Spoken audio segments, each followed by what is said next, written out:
So far we've talked about government budget, and I mentioned a key term, gross domestic product. Does anyone know what gross domestic product is?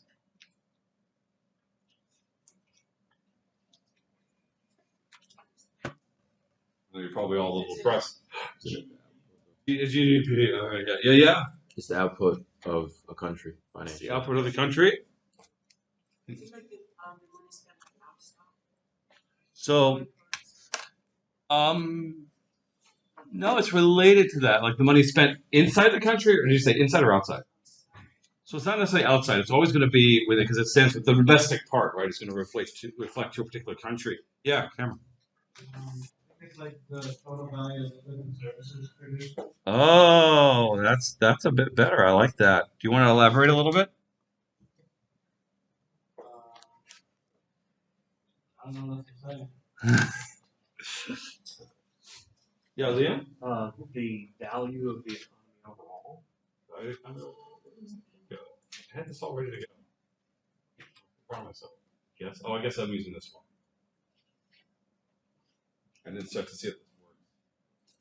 There we go. All right, great. So previously I've given you kind of general, these are the definitions, yada, yada, yada, and then I write it down. And sometimes the exact wording of the definition varies between what I write on the board and what I have in my notes. That's not the case here. GDP, or gross domestic product, has a precise definition with different components playing different roles. It is the total market value of all final goods and services produced within a particular area, usually a country, during a particular time, usually a year. Quarterly GDP numbers come out, but we typically will look at the actual year overall.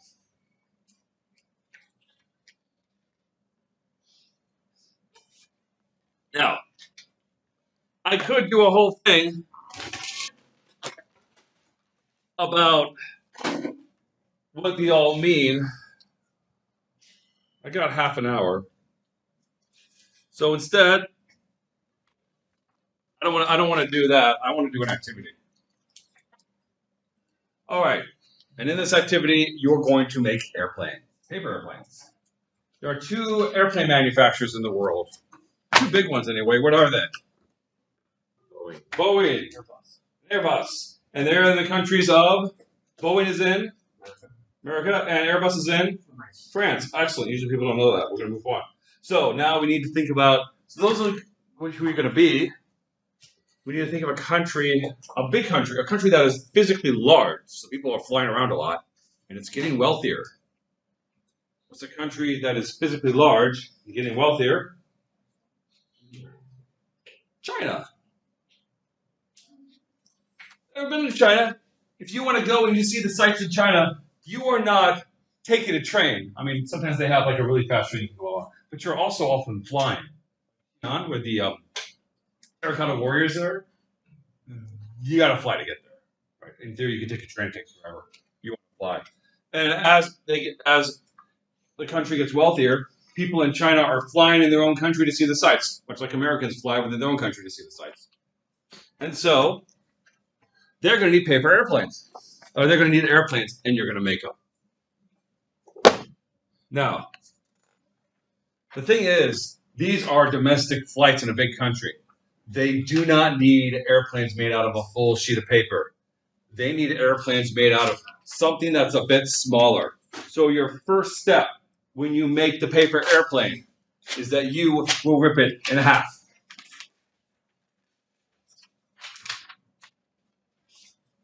If you try to sell them a giant plane, they're going to sell it for scrap. So don't do that. 2, you fold a paper airplane, which I assume you know how to do, but just in case you don't, I have instructions there. I will put the instructions up toward the end, so you will have them available. But technically, I don't really care how you fold them, as long as they fly. And so I encourage you to test them to make sure that they fly. Because if I find out that they don't fly, I sell them for scrap. But that one flies really well. So we're good. Now, the problem, though, with this design, and that's by display, right? People can hold on, that's fine. But it would be better if it was stronger because it kind of opens up at the top and people could fly out. Right, that seems dangerous. So you can, if you want. I gotta open this up here. There we go. Take a piece of tape, and you can put the tape across the top on the plane. There we go. Now it's a strong plane. There we go. Now it's a strong plane, right? Well, people won't fly out. They will pay more for a strong plane. Also, you know the secret to making a plane fast. Does everyone know the secret to making a plane fast?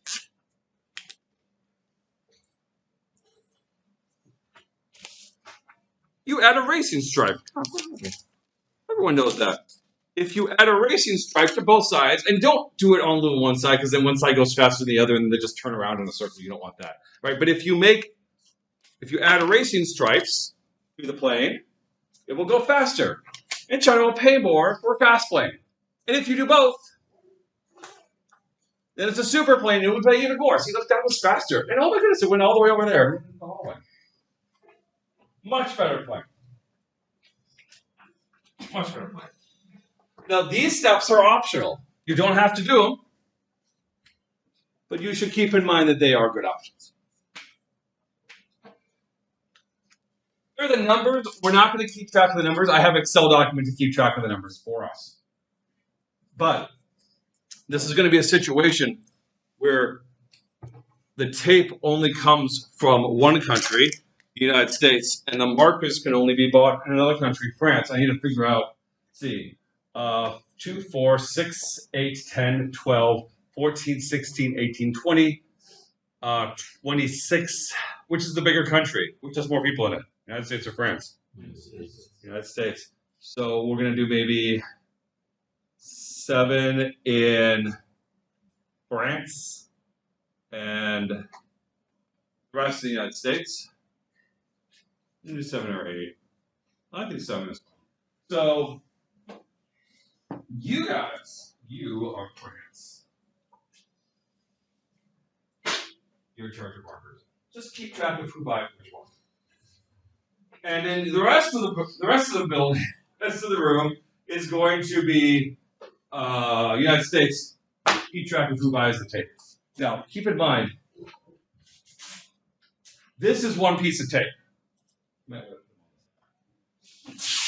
This is not one piece of tape. So that's some bullshit. Don't do that. Split it up into tiny pieces. You're going to use that. Like this distance. Like this distance. So, I'm going to give you 5 minutes to make a plane. Part sales may build planes, but selling your parts is your own priority. Each side cannot refuse to sell parts to the other. And Airbus cannot own more than 2 markers for reasons that will become clear. Now, you're probably wondering, though, what's the first rule of economics? What's the first rule of economics? Incentives matter. So what I have is a giant bag of candy.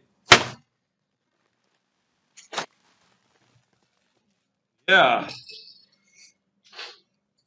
And so, I'll give you 1 piece of candy for every $10 of productivity that you generate. The most productive side gets first pick. Any questions? Okay. Yeah. Does the plane have to be a half sheet of paper? Or can it be? It has to be half sheet. No, that's too small. It's too small. Yeah. This is domestic flights. I'll give you paper.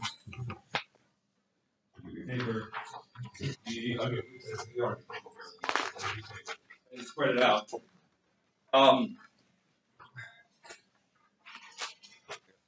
Over here.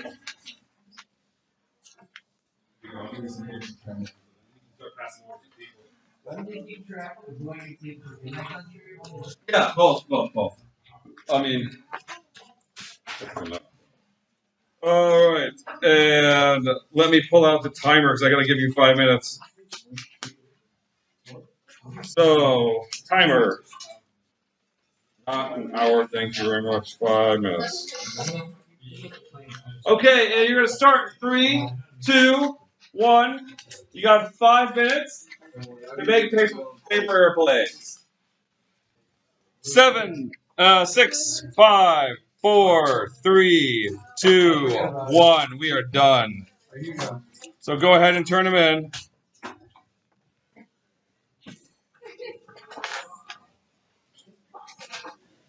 Oh, yeah.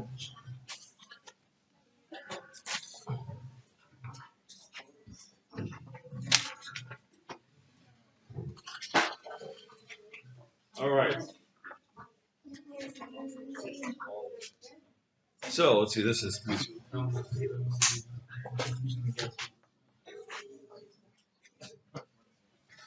All right. So let's start with France.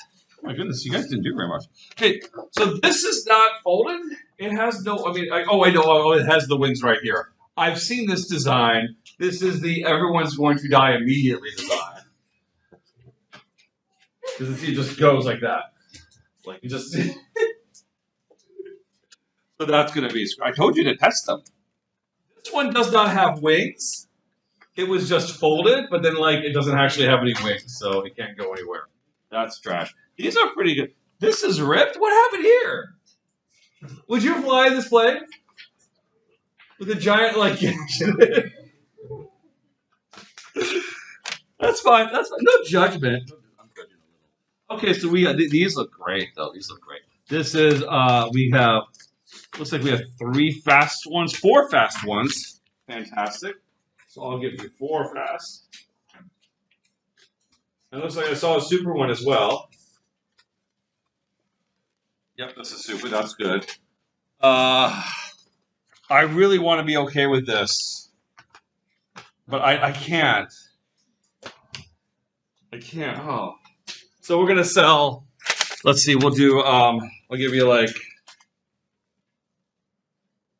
I don't know. We'll do 2, 4.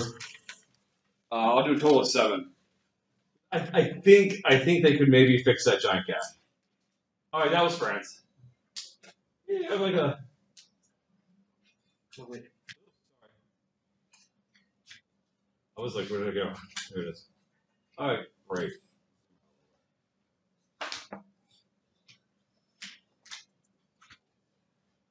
Okay. Now we go on to the United States. So I don't know about this. I've never seen this before. With a little like. Oh wow! I mean, I think it makes it do a twist, and I don't know if I want to be in that plane, but it flies. So I'll give it to you. We have just a lot of strong planes. Did you guys buy markers? Again, that's a little twist. Again, we have a giant gatch here. I'm not so sure about that. It's not too bad, but some of these look pretty good. So super, super basic. I don't know about that. Strong. I don't know about this one. Strong. That is a fast plane. So that's fast. Wait, that's okay. Here we go. I don't know about that one. Fast, super, strong. Somebody was productive. Strong. I think that's fine. I don't know about that. Tiny little one, but that's fine. It looks like it was made out of half shape. Strong. I don't know about that one. A lot of basics too. What is this? Again, like it looks like it was attacked by an animal. Give that one to you. I'll give these to you. This is kind of half folded. I don't know about that. That's fine. This is like, what is this? It's the ones with the tape on the nose that testifies. So I made sure. Okay, all right. I just don't know about it. I'll check it myself. How did you test it again? Maybe not that one, but I tested the other one. Okay. So this is scrap. This one? No. Because this one looks awful as well. This one, the other one. How did you test this? Okay. All right, I guess I'll give you this one. I'm not really a huge fan of this design, though. I've done this many times, and that design is iffy. These other ones. Let's start with the scrap first. Oh, 1, 2, 3, 4, 5, 6, 7, 8, 9, 10, 11, 12, 13, 14, 15. This one's fine. 16, 17, 18, maybe 19. Yeah, maybe 19 scrap. And then let's see, we have 2 basics and 1, 2, 3, 4, 5 fast. 2 basics, 5 fast. You guys have a lot of strong. 1, 2, 3, 4, 5, 6, 7, 8, 9, 10, 11, 12, 13.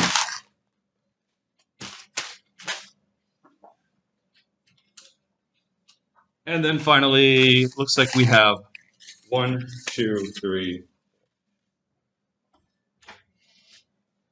Okay. Wow, that is quite asymmetry. What happened, France? All right, but we have to adjust for the fact that each side helped one another.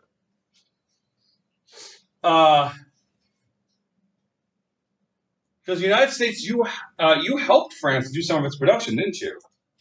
You helped it. How many pieces of tape did you export out to France? I think one or two. I think you had one job. Keep track. What is it? One. One. That makes sense because they had one superplane. Similarly, United States, you got help from France. How many markers? 2 markers. Awesome. Now let's also keep in mind, though, the United States, do you still have those markers? Right, you should. They were investment. You didn't do that investment, so things are going to cancel out. You get 20 because you have the investment, but then you lost 20 because you didn't really do what someone else did. It adds to their GDP. It adds to their total. France, you also invested in yourself. How many markers did you use? 1? Okay, 1 works. This is why, by the way, I say France can't own more than 2 markers, because you can, in theory, just grab all the markers and not use them, and then you would have a huge total without actually producing anything. This is kind of what China does with its housing. That's a different story. All right, so it looks like that the U.S. easily won, right? 390 versus 116. But is that fair? Why not? David, why not? Yeah, you had a lot more people. So in other words, we have to make an adjustment. We have to adjust for population. Does anyone know what this is called? We don't want to look at production per capita. What is the word per capita? What does capita mean? Mm-hmm. Capita is Latin for head. So GDP per capita equals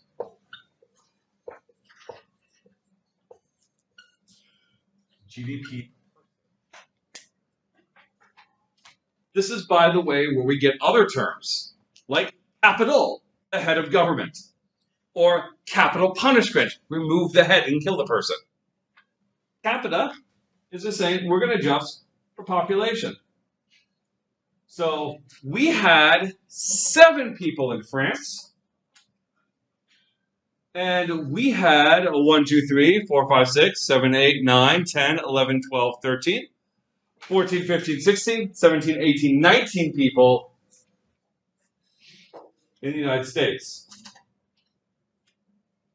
So the United States still wins, but it's a lot closer, 21 versus 17.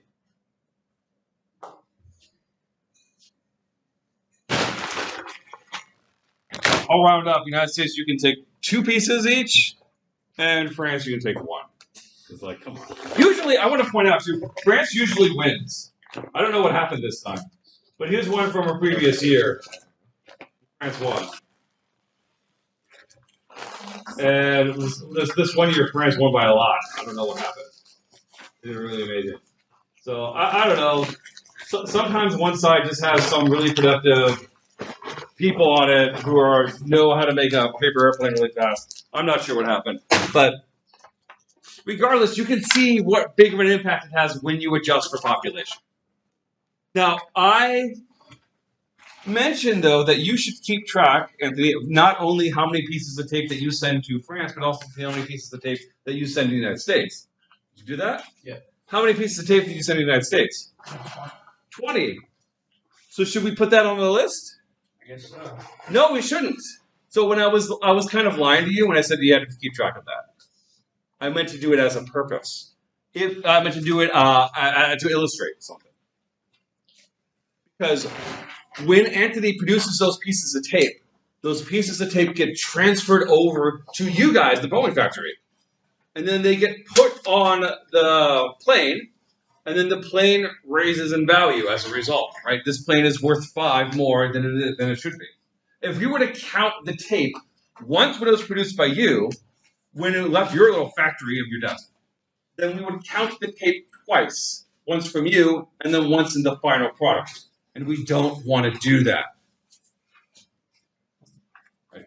A lot of figuring out how to calculate GDP involves figuring out how to avoid what we call double counting. We don't want to count the same thing twice. I was lying to you. You didn't actually have to keep track of that. You have to keep track of when things leave, because you have to keep track of when you help another country. But when they calculate GDP, they're only looking at that last stage. They want to avoid it double counting. So then let's go back to here and go back to our definition. The total market value of final goods and services produced within a particular area during a particular time. So the total is just going to be a reference to add everything up together. I think that we got that. That's pretty straightforward. That's what I did in Excel. But the question is, what do we add together? We can't just weigh everything, because it seems like it would be easier to make a ton of rice than a ton of corn. That would be strange. So instead, we look at the market value. What do you suppose the market value captures? What's the purpose of the market value? Give you a hint. We did it today. Yeah. The total change that it has on the economy. Nope. Think about it. Some of them were good. Some of them were really good. Some of them were sold for scrap. The ones that were really good sold at a higher price. The ones that were sold for scrap were sold a lot less. Which plane would you rather be in? The ones that were sold for scrap, or the ones that were sold at high prices? A high prices one, right? Because those planes were better. So we want to capture somehow the value of things that people are making. And so we use the market value as a measure of quality. If you have 2 laptops and you put the same amount of effort in making them, but one is better than the other, we want to capture that. This also gives us a number that we can add up. Otherwise, it's hard to add apples plus haircuts, plus potatoes, plus, I don't know, shirts. Now we do final goods and services. So the term final is important because it excludes intermediary goods.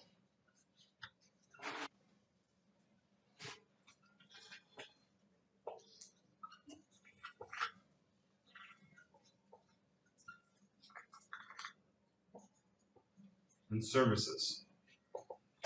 The term intermediary is essentially these are ingredients. They are completely embodied in the thing itself, like the tires of a car. And so when we sell the good, we are also selling the parts that are attached to it.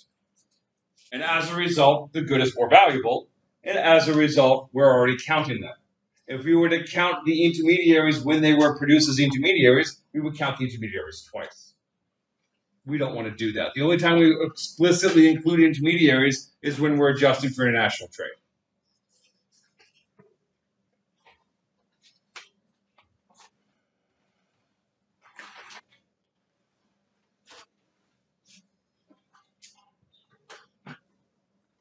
Essentially, ingredients.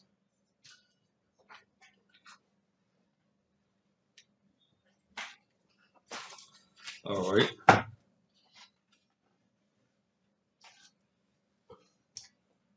We also look at stuff that's produced. That's another important term. So this by the way, should avoid double counting.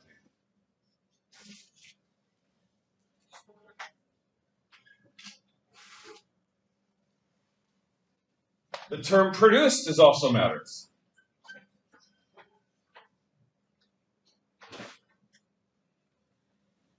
All of you produced in this 5-minute time span. So what does it not include then? If something is not produced, what does it not include?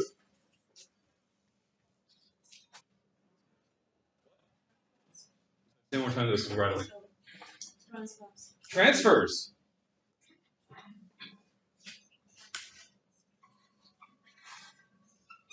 Yeah, why does it not include transfers? Why not?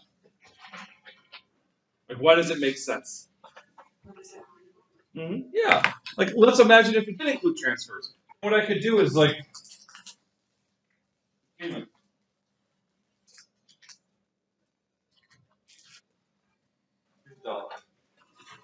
I'll give you the dollar back. All right, now give it back. Oh, we just increased GDP by 4, right? No, we didn't. Nothing was produced. By the way, it took me a while to find because I had to give her $1 and not 20 because there's a chance she might not give it back. But thank you for doing that. So we want to exclude it because nothing's produced. We also want to exclude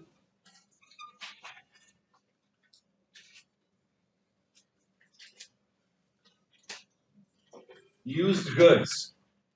This is the one time. This is one of the few times when I say only goods, not services, because the idea of a used service doesn't really make sense to me. But a used good, we don't want to include, because if we counted a used good, we would be counting the good twice. Once when it was first produced, and then again when it was produced when it was resold. We don't want to do that.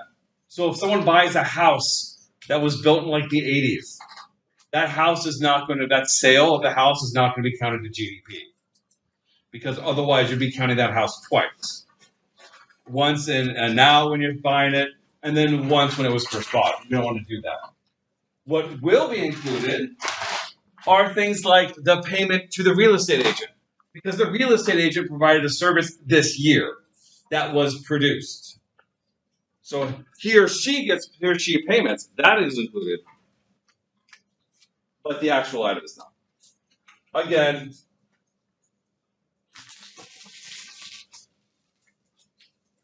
avoids double counting.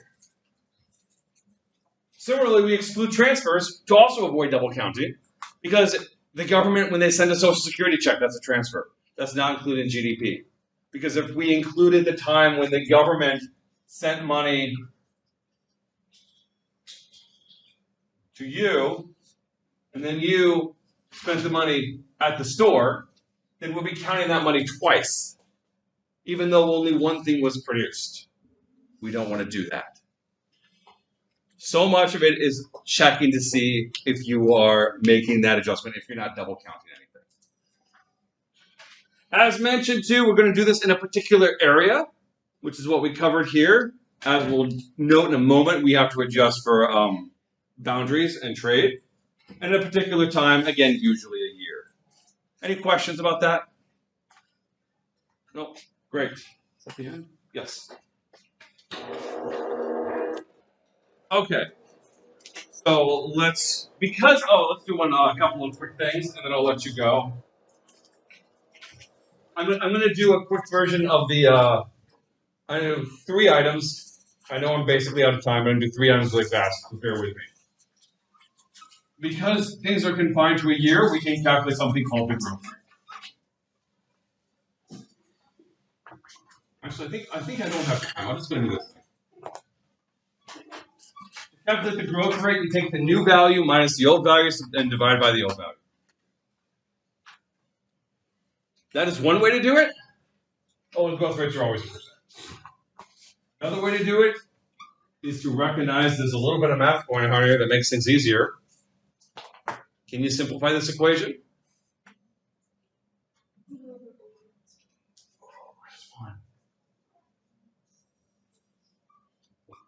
Nice. And what's handy is when you see the numbers on a screen or something, you're like, I wonder what that growth rate is. Rather than having to do 2 steps, find the difference and then remember that difference and then divide by the you can just take the 2 numbers, divide one by the other, and then mentally it's very easy to mentally subtract 1. And that becomes a lot faster. That's a handier way to do it. Now we talk about how we calculate these things. Keep in mind, it's not like as if the government keeps track of every single transaction that occurs. More like the government has ways of estimating GDP. So the numbers that you always see reported are estimations as compiled by the Bureau of Economic Analysis. And that's also why you sometimes see revisions. But what we are going to cover are the guideposts, how they sort of go about estimating it. And it's going to be done based on, oops, that marker sucks. We're going to use a couple of different equations. I know everyone loves equations.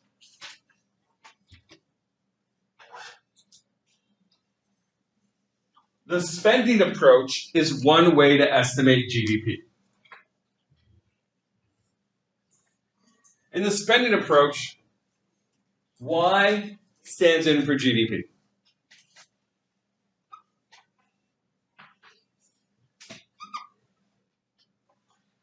And we call it the spending approach because we count up all the different things people spend their money on. What do all the different things people spend their money on? Gas, food, housing, utilities, entertainment, right? All of those things, gas, housing, utilities, entertainment, all of those things, we're just going to put as to one giant category. And we're going to call that category consumption, or C.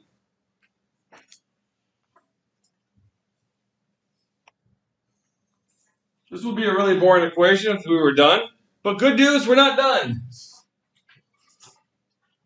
So set aside all of those different things that you can spend your own money on for your own purposes.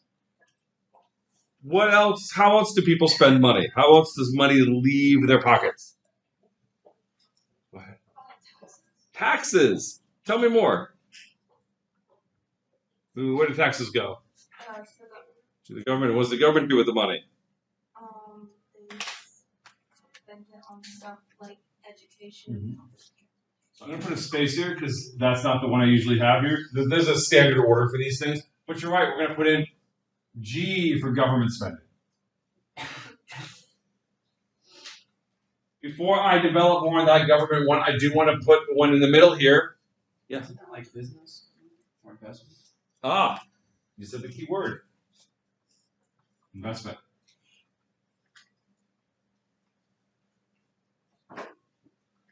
This could be business spending. It could be a company buying certain things. Right? But when you decide to save money, for example, that money goes into a bank. That bank lends out the money. That money is a kind of investment. Now, it's a little weird. I'm not done yet. Do this one more. But before I do this last one, it's a little weird that government is separate. Government buys stuff. And people buy stuff. Why is this different?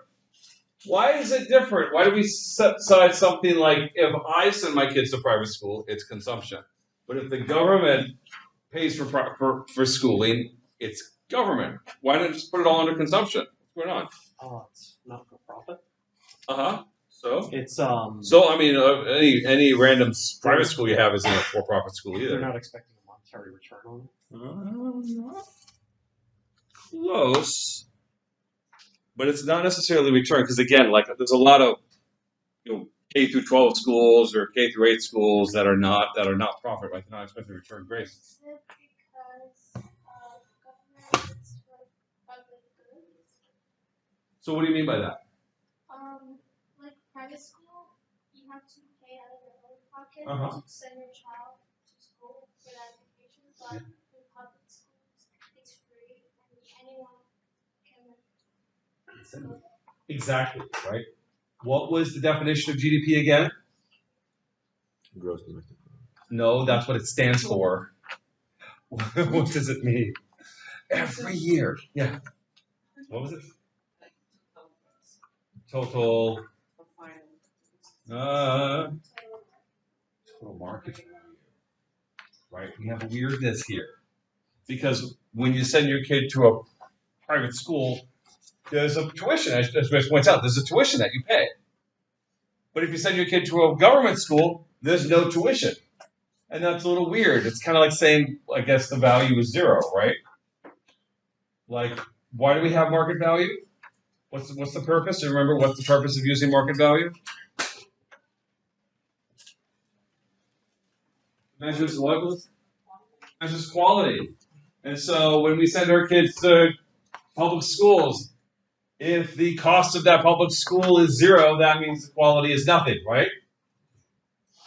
Is that true? If you went to a public school, do you think that the quality of service they provided was nothing? It might have been low, but it's not nothing, right? So this is the weird thing. For one, it's important to emphasize this excludes transfers. We always exclude transfers, but it's especially important to note that the government component will exclude transfers because so much of government spending, as we talked about, is transfers. Nothing is produced. But critically, if we can't count tuition because K through 12 schools are free, what can we count?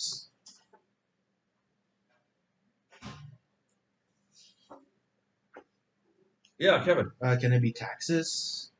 Well, it's tricky because then, like, we know how much they're taking in taxes, but that doesn't necessarily the same thing as what they're spending, as we talked about. Budget. So, I like where you're going. Tell me more. Because every year they create a proposed budget Mhm. for the school year, and that could say how much. Yeah. We don't know we don't have like revenues for the school, but we do have costs for the school. So the government spending part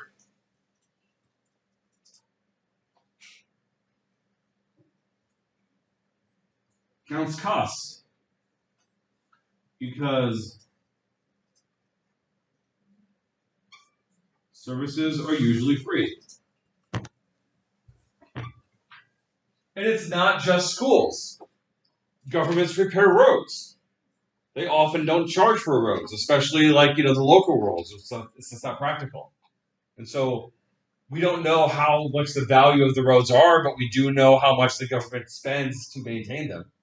We don't know the value of the police, but we do know how much the government spends to pay their salaries. We don't know the value of national defense, but we do know how much the government is spending for it. Yeah. Transfers? Does anyone remember what transfers are? Yeah. Go ahead. Exactly right. Spending it, so like to think of like a donation, right? You're just transferring the money over. You're not buying anything. That's why we exclude transfers. Transferring to people? Yeah, to individuals, like Social Security is a transfer. We can't exclude transfers because nothing's produced. This is always going to be the case, but I just emphasize it here for government because, as mentioned, a huge chunk of the government budget, the federal budget, are transfers.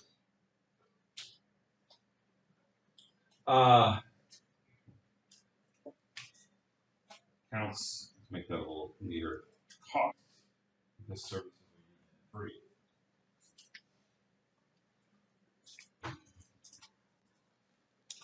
Okay, let's see.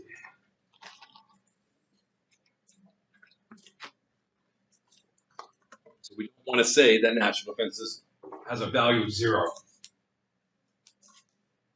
Okay. Last item on the list. I want to use a different. I want to switch to my markers because these markers are kind of bad. Last item on the list, and that's our friend. What does NX stand for? Net export. Net export.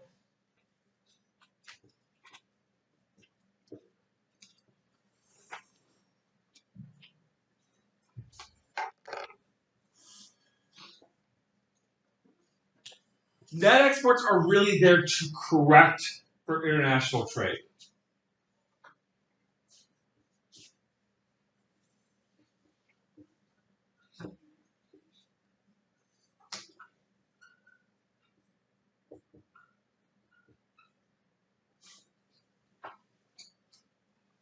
It is a mistake, an understandable mistake, but it is a mistake to say that imports reduce GDP.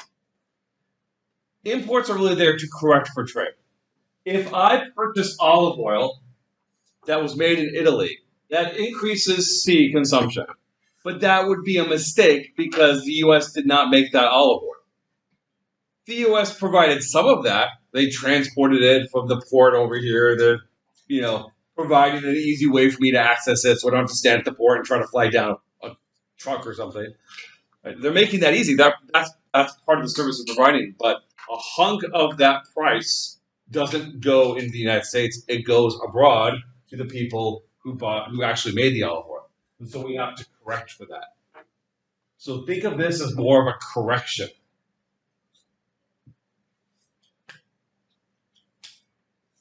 Because of that, this is the only time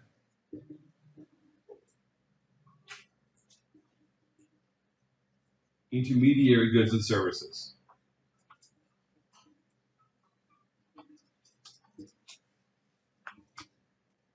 are explicitly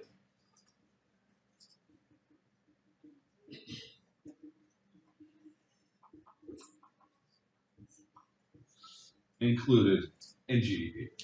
It's the only time. Does anyone know what I mean by explicitly? Yeah. Purposefully in this case. I don't think of that as purposefully. I mean, you can kind of think of it that way. Think of it more like there is a line that you can point to. It's like this is the one. Right? We actually wrote it down, right? Implicit is like that's implied, that's embodied in, that's reflected in. Explicit is like we can point to. There's the olive oil, right? There's the olive oil cost. Right? Or there's the flour that went to the bakery. Even though that's an intermediary good because it went to a bakery, we needed to include it as a line item. International trade because we didn't make the flour, somebody else did. Yeah. So with the olive oil, how's it exported? Well, we exported it from somebody else. So remember, net exports is equal to, just to remind us,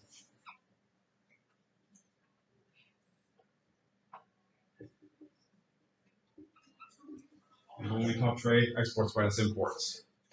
So it's tempting to think, oh, if you import something that lowers GDP. It's like, well, that's not technically true.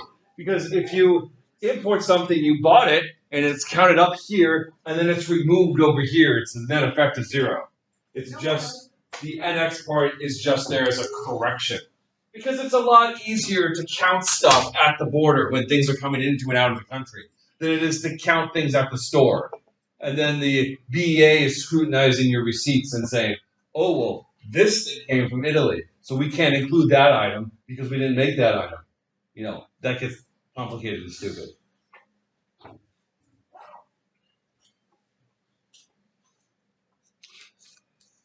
Any questions? Great. So, let's do.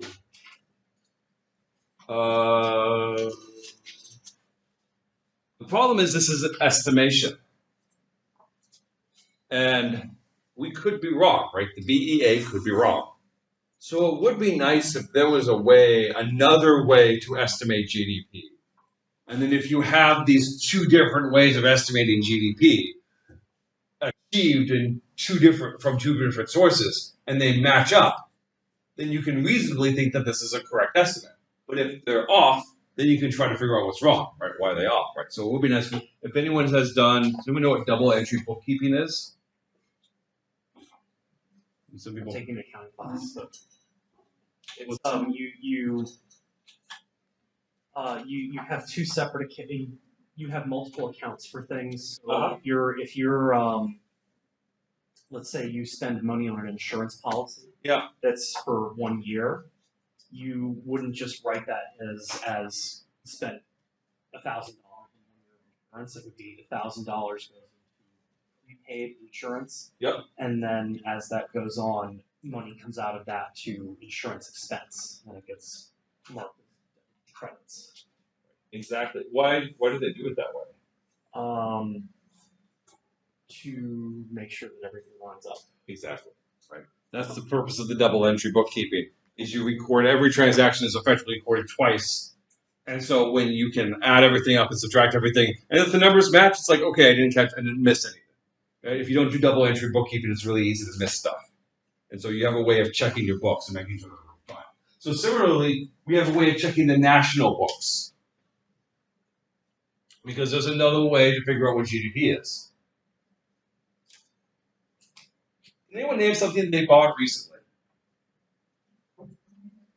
Coffee. What kind of coffee?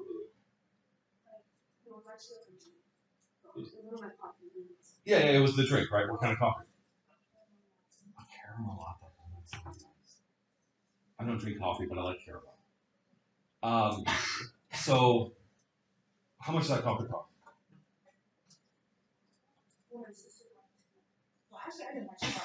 Oh, I see. It's not interesting. But I forgot that she won. Yeah. So I'll say one. Okay. So now, of course, that $5 went to, I assume, Starbucks.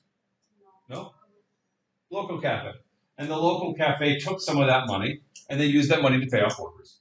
And they used that money to pay electricity bill. And they used that money to buy more coffee, right?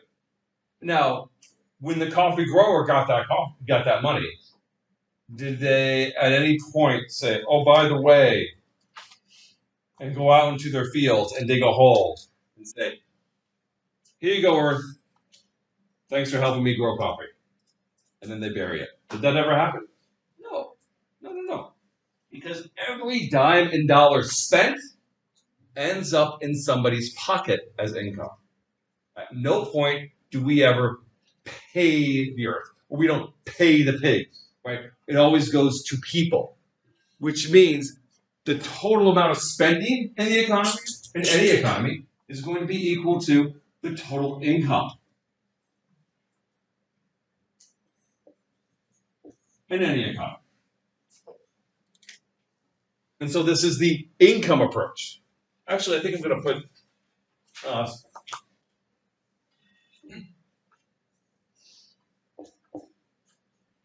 just like before, we use Y. Because it's the same thing. Spending equals income. What are the different ways people earn income? Your job, right? Most commonly, wages. It's another way people earn income. What? I'm sorry, what? Investments. So that's going to be 3 different things. That's the other 3 different things. Depends on how you're, like, return on investments, such as dividends. What are dividends? Profits, right? They're a cut of a company's profits. So, I think I want to harmonize the order I have in here. I believe I don't have that. Okay. Oh, I have that way at the end. Oh, who cares? The order doesn't really matter. This one is really like common. C plus I plus G plus NX. I'll just put these in any order as they come up. Profit is another way people earn money. But not just profit. You can also make money if you put money in interest. You put money in the bank and you get interest. Nice. And finally, Property. property generates Appreciation value. rent. Because if it becomes more valuable, that's wealth, that's not income. Right? Now, if you sell it, then you might hurt a property. But rent, and this is not economic rent, this is rent in the everyday sense of the word. Compensation for letting people use some sort of asset. You'll note, by the way, I'm not doing any abbreviations here. Because it's just like money to give people assets, interest, everyone's income. So the BEA, the Bureau of Economic Analysis, has data. They have data on how much people are investing. They have the government data, obviously. Things are checked at ports all the time, so they have an estimation of the values of stuff coming in and leaving the country. They have a value. They can contact companies to see how much they're spending. We have consumer reports, and so then they get an estimation of GDP. And then they also have tax information, because when you do your taxes, as you are probably doing if you haven't already done it, you will note that there is a section for, hey, how much money did you make from your job, from wages? It even calls it wages. It will say, how much money did you make from interest this year? And if you have a business, how much money did that business make? And if you have some rental properties, they will ask that. You might skip over that because you might not have rental properties. But you see where they get this data from. They get the data from from the IRS. So the BEA takes this information and they estimate GDP as well. What's going on here? Oh, I'm trying to do something that was going to be really cool, and it's sort of not cooperating. Is that real?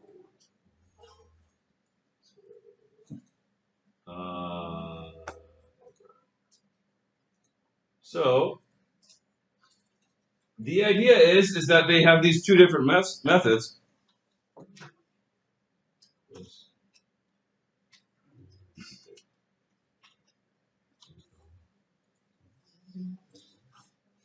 No, for some reason this is not cooperating. I don't know why. That's okay. I'll bring it down. And the idea is they match up. It's actually.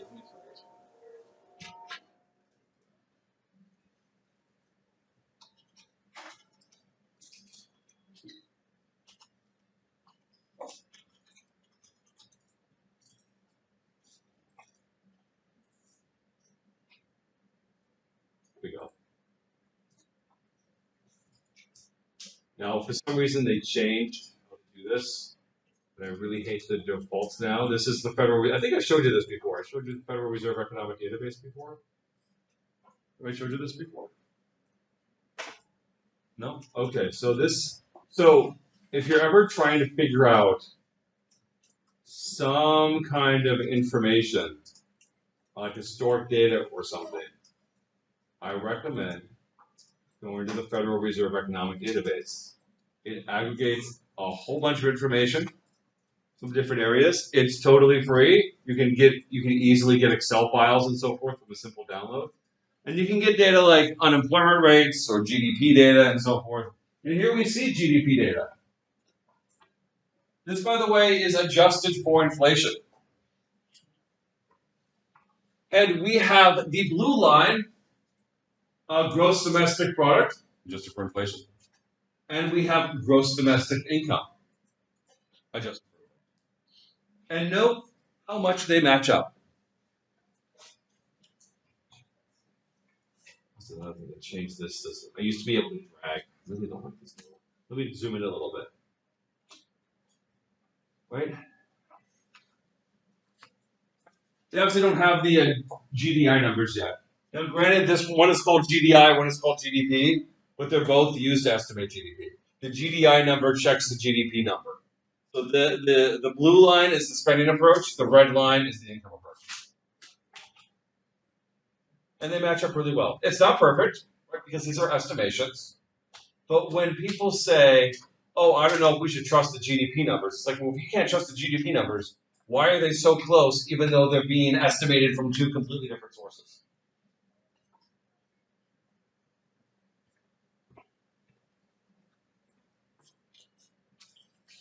Any questions?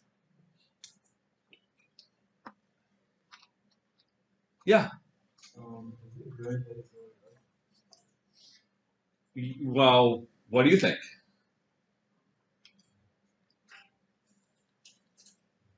Yeah. Generally speaking, yes. Yes. So, because keep in mind, this is total income. What we're saying, when we say GDP is growing, we're saying total income is growing. And because spending equals income, GDP per capita, something we talked about last time, is by definition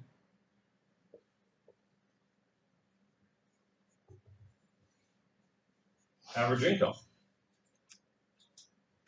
Now, granted, it might be growing because the population growing as it is, but you can check the numbers and you can check to see is it growing adjusted for population. It still is, right? So would this mean that like there's